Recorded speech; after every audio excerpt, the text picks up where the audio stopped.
ராணிப்பேட்டை மாவட்டம் வாலாஜா வட்டத்திற்குட்பட்ட மேல் விஷாரத்தில் அமைந்துள்ள பிரசித்தி பெற்ற அருள்மிகு வடிவுடையம்பாள் சமேத வால்மீகீஸ்வரர் திருக்கோயிலில் பிரதோஷத்தை முன்னிட்டு சிறப்பு வழிபாடுகள் பக்தி பரவசத்துடன் நடைபெற்றன.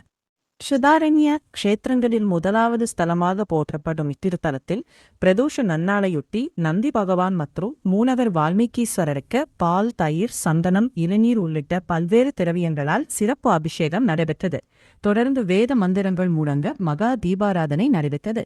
சிறப்பு அலங்காரத்தில் அருள்பாலித்த சுவாமியை தரிசிக்க மேல் விஷாரம் மற்றும் சுற்றுவட்டார பகுதிகளைச் சேர்ந்த ஏராளமான சிவபக்தர்கள் மற்றும் பொதுமக்கள் திரளாக கலந்து கொண்டு வழிபட்டனர்.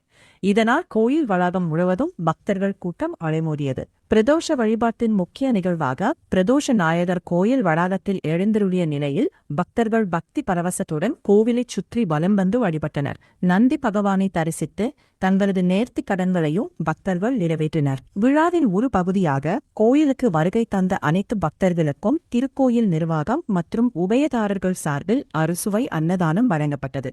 நூற்றுக்கணக்கான பக்தர்கள் இதில் கலந்து கொண்டு அன்னதானத்தை பெற்று சென்றனர். விழாவிற்கான அனைத்து ஏற்பாடுகளையும் திருக்கோயில் நிர்வாகத்தினர், சிவாச்சாரியார்கள் மற்றும் ஊர் பொதுமக்கள் இணைந்து சிறப்பாக செய்திருந்தனர். பக்தி பரவசத்துடன் நடைபெற்ற பிரதோஷ வழிபாடு மேல் விஷாரம் வால்மீகீஸ்வரர் திருக்கோயிலில் ஆன்மீக எழுச்சியை ஏற்படுத்தியதுடன் பக்தர்களுக்கு மனநிறைவையும் அளித்தது.